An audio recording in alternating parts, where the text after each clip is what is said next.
नमस्कार, मैं अनीता चौधरी और न्यूज अड्डा के इस प्लेटफॉर्म पे आप सभी का स्वागत है। प्रधानमंत्री नरेंद्र मोदी ने कोरोना वैक्सीन ले ली है। आज यानी 1 मार्च से दूसरे फेज की जो वैक्सीनेशन है वो शुरू हो चुकी है। पहले फेज में फ्रंटलाइनर्स को वैक्सीन दिया जा रहा था और जिसमें कि जितने भी हेल्थ वर्कर हैं, जितने भी डॉक्टर्स हैं, नर्सेस हैं, जो हॉस्पिटल में काम करने वाले लोग हैं, जो इस पूरे मिशन में आगे लगे हुए थे, उनको ये वैक्सीन लगी है। और 1 मार्च से जो लोग भी 60 साल से ऊपर की एज के हैं उनको ये वैक्सीन लगनी शुरू हो गई है। 45 इयर्स के ऊपर के भी लोगों को लगेंगे, लेकिन उसके लिए भी कुछ नियम कानून है जिसको कि आपको शो करना पड़ेगा, अपना मेडिकल रिपोर्ट और बाकी सारी चीजों को। वैक्सीन लगवाने के लिए जो प्रक्रिया बताई गई है उसमें रजिस्ट्रेशन जरूरी है। रजिस्ट्रेशन के लिए आप अपने किसी भी निकटतम क्लिनिक में जाकर के रजिस्ट्रेशन करवा सकते हैं, मोबाइल से भी कर सकते हैं और आरोग्य सेतु पे भी जाके आप रजिस्ट्रेशन कर सकते हैं। जो सरकारी अस्पताल है वहां पे ये वैक्सीनेशन मुफ्त है, लेकिन प्राइवेट अस्पताल में आपको 250 रुपए खर्च करने पड़ेंगे, जिसमें कि 100 रुपए का जो सर्विस चार्ज है वो भी जुड़ा हुआ है। लेकिन बात क्योंकि यहाँ पे प्रधानमंत्री के वैक्सीनेशन की हो रही है, सुबह 6:30 बजे प्रधानमंत्री नरेंद्र मोदी बिना किसी प्रोटोकॉल को फॉलो करते हुए एम्स में गए और उन्होंने आज से जो शुरू हो रही थी सेकेंड फेज की प्रक्रिया वैक्सीनेशन की, उसमें सहभागिता निभाते हुए वैक्सीनेशन को लिया। भारत बायोटेक का वैक्सीनेशन, जो कि पूरी तरह से इंडिजिनस वैक्सीन है, आत्मनिर्भर भारत की एक सक्षम उदाहरण जिसको बोले वो है भारत बायोटेक का ये वैक्सीनेशन, उसको लिया और अपने विचार और अपने जो अनुभव थे उसको भी साझा किया। नर्स बहुत खुश नजर आई, बहुत हम्बल लगे उनको प्रधानमंत्री नरेंद्र मोदी। लेकिन वैक्सीन लेने के बाद भी प्रधानमंत्री नरेंद्र मोदी के वैक्सीन लेने के बाद भी भारत बायोटेक के वैक्सीनेशन को इंजेक्ट करवाने के बाद भी पहला शॉट उन्होंने लिया है, उसके बाद भी राजनीति परवान पे है। राजनीति जो है उछल रही है। जब से कोरोना का ये महामारी जो है हिंदुस्तान में इसका प्रवेश हुआ, इस महामारी से निपटने के बजाय विपक्ष लगातार इस पे सिर्फ और सिर्फ राजनीति करती रही। देश में इस महामारी से निपटने के लिए उनकी क्या भूमिका होनी चाहिए, इसको तय करने के बजाय वो अपने ही देश के सक्षमता पे सवाल खड़े करते रहे। कभी सर्विस को लेकर के, कभी कोरोना से निपटने को लेकर के, कभी डॉक्टर्स के सहभागिता को लेकर के, कभी प्रधानमंत्री के थाली और मोमबत्ती जलाने को लेकर के, पुष्प वर्षा करने को लेकर के हेल्थ वर्कर्स पे, और कभी वैक्सीन क्यों नहीं आया है भारत में, अब तक वैक्सीन कब आएगा, इस पे रोज राहुल गांधी ट्वीट किया करते थे। जब वैक्सीन आ गई तो उस वैक्सीन के ऑथेंटिसिटी पे, उसके क्रेडिबिलिटी पे रोज उन्होंने ट्वीट करना शुरू किया। जब वैक्सीन लगनी शुरू हो गई और प्योर और पूरी तरह से सक्षम नजर आया, किसी को भी इससे कोई ऐसा साइड इफेक्ट नहीं हुआ जिससे वैक्सीन के जो गुणवत्ता है उस पर सवाल खड़े हो सके, उसके बाद उन्होंने सवाल खड़े करने शुरू किए कि आखिर प्रधानमंत्री नरेंद्र मोदी ने पहले वैक्सीन क्यों नहीं लाया, जरूर इसमें कुछ दाल में काला है। वैक्सीन की ऑथेंटिसिटी पे, वैक्सीन के साइड इफेक्ट्स पे ना जाने ट्वीट्स के कैसे कैसे बमबार्डिंग होने लगे।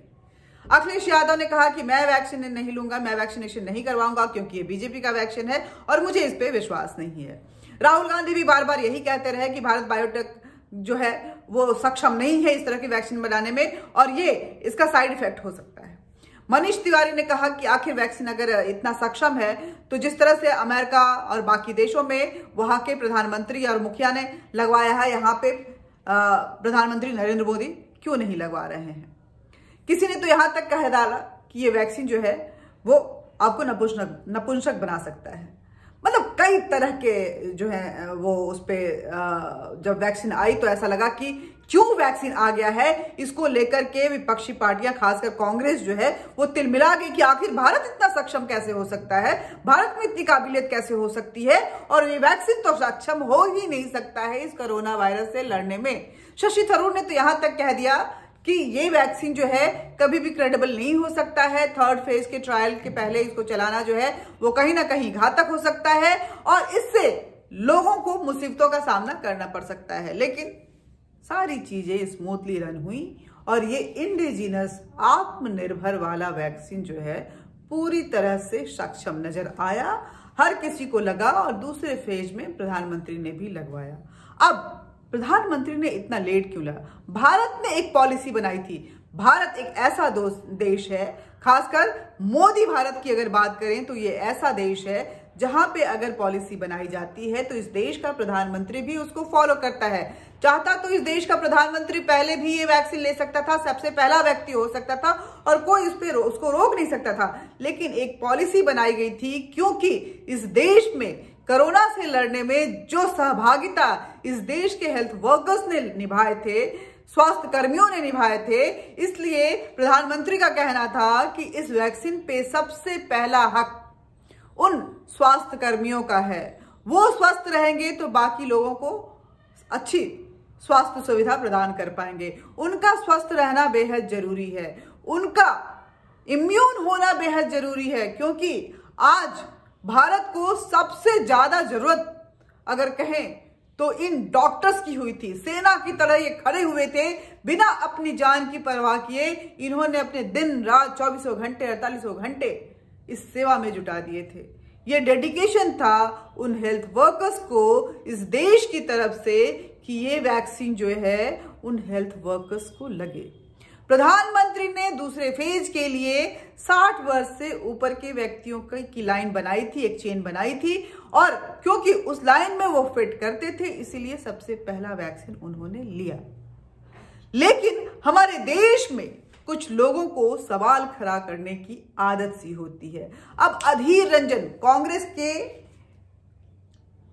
जो नेता हैं, अधीर रंजन जो लोकसभा में कांग्रेस को रिप्रेजेंट करते हैं, उनका कहना है कि प्रधानमंत्री को शायद वैज्ञानिकों ने बोल दिया होगा कि अब ये वैक्सीन जो है महफूज है, सुरक्षित है और उनके सलाहकारों ने ये कह दिया होगा कि अब आप ये वैक्सीन ले सकते हैं, इसीलिए शायद ले लिया होगा, वरना प्रधानमंत्री पहले क्यों। अब इस तरह के स्टेटमेंट्स पे आखिर किस तरह से रिएक्ट किया जाए, समझ में नहीं आता कांग्रेस को क्या हो गया है। कांग्रेस का हर एक नेता इतना दिमाग से पैदल क्यों हो गया है कि अगर अपोज करना है तो कुछ भी कर दो, कि वो प्रधानमंत्री को अपोज कर रहे हैं, वो नरेंद्र मोदी को अपोज कर रहे हैं और उनके इस स्टेटमेंट से पूरा भारत उनको अपोज करने लगता है। वैक्सीन सुरक्षित है, वैक्सीन महफूज है।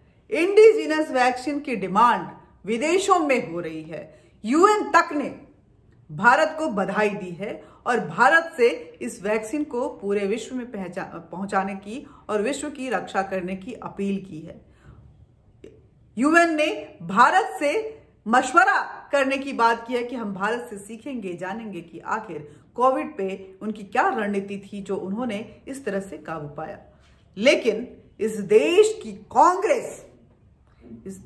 कांग्रेस को अपने सेना पे भरोसा नहीं है, अपने डॉक्टर्स पे भरोसा नहीं है, अपने वैज्ञानिकों पे भरोसा नहीं है, अपने प्रधानमंत्री पे भरोसा नहीं है, इस देश के न्यायपालिका पे भरोसा नहीं है, इस देश की विधि पालिका पे भरोसा नहीं है और तो और इस देश की जनता पे भी भरोसा नहीं है। तो आखिर कांग्रेस किससे वोट मांगने जाती है? ये महापंचायत का ड्रामा क्यों? वैसे राहुल गांधी ने तो साफ कह दिया है, बांटते बांटते वो देश को इतना बांट चुके हैं कि उन्होंने ये भी कह दिया कि साउथ इंडिया के लोगों के पास दिमाग होता है और नॉर्थ इंडियन को तो दिमाग होता ही नहीं है, वो दिमाग से पैदल होते हैं। जिसको डिट्टो किया है फारूक अब्दुल्ला ने, कश्मीर वाले फारूक अब्दुल्ला ने। हालांकि बिगड़ते बिगड़ते गुलाम नबी आजाद संभल गए और उन्हें समझ में आ गया कि जो सकारात्मक काम इस देश में मोदी सरकार के तहत चल रहा है और मोदी भारत जिस तरह से विश्व में परचम लहरा रहा है, अगर उसमें अपनी सहभागिता नहीं निभाते हैं तो कहीं ना कहीं कल को जब वो खुद से सवाल पूछेंगे कि आखिर तुमने क्या किया एक राजनेता होने के नाते, तो जवाब देना मुश्किल हो जाएगा। लेकिन राहुल गांधी इन सब चीजों से परे हैं, उनको इन बातों से कोई लेना देना नहीं है। उनके कुछ सुरजेवाला और अधीर रंजन और इस तरह के जो चमचे उनके साथ लगे रहते हैं, जो उनको बर्बाद कर चुके हैं, वो उनकी सलाह पे अनाप शनाप बकते रहते हैं। ट्वीट्स के जरिए वो राजनीति करते हैं, ट्वीट्स पे वो सवाल खड़े करते हैं, ग्राउंड पे जाके काम करना नहीं आता है। वो भारत को कभी दलित और कभी अपर कास्ट में बांटते हैं, कभी हिंदू और कभी मुसलमान में बांटते हैं, अब नॉर्थ और साउथ में बांट रहे हैं। तुष्टीकरण की राजनीति करते करते कांग्रेस समापन की दिशा की ओर बढ़ चुकी है, लेकिन अकल अभी तक नहीं आया है।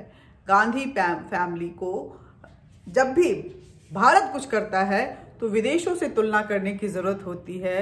शायद नेहरू की ये कांग्रेस अभी तक सुधर नहीं पाई है। नेहरू जो वेस्टर्नाइज कल्चर में रंग कर भारत की जो संस्कृति थी, जो कल्चर था, जो सभ्यता थी और जो उसकी स्ट्रेंथ थी, उसको मिटाते मिटाते इस कदर मिटा दिए कि उसको संभालने में न इंदिरा गांधी ने कोई भूमिका निभाई, न राजीव गांधी ने, और न ही मौनी बाबा मनमोहन सिंह ने। ये कांग्रेस, नेहरू की कांग्रेस आज भी विदेशी कल्चर से इतना इंस्पायर्ड है, विदेशों से, ये गोली चमड़ी से इतना इंस्पायर्ड है कि अपने देश के ताकत का अंदाजा नहीं कर पाती, उस पर विश्वास नहीं कर पाती। सिर्फ वो फिरंगों के सामने झुकना जानती है, उनके भरोसे हिंदुस्तान को चलाना चाहती है। लेकिन ये मोदी का भारत है, आत्मनिर्भर भारत। इंडिजिनस चीजें जो हैं अपना परचम लहरा रही हैं। भारत का बाजार गर्म हो रहा है और पूरा विश्व भारत की ताकत के पैमाने को आंकने में अपनी पूरी ताकत लगा रहा है, भारत की तरफ मुंह ताके खड़ा है।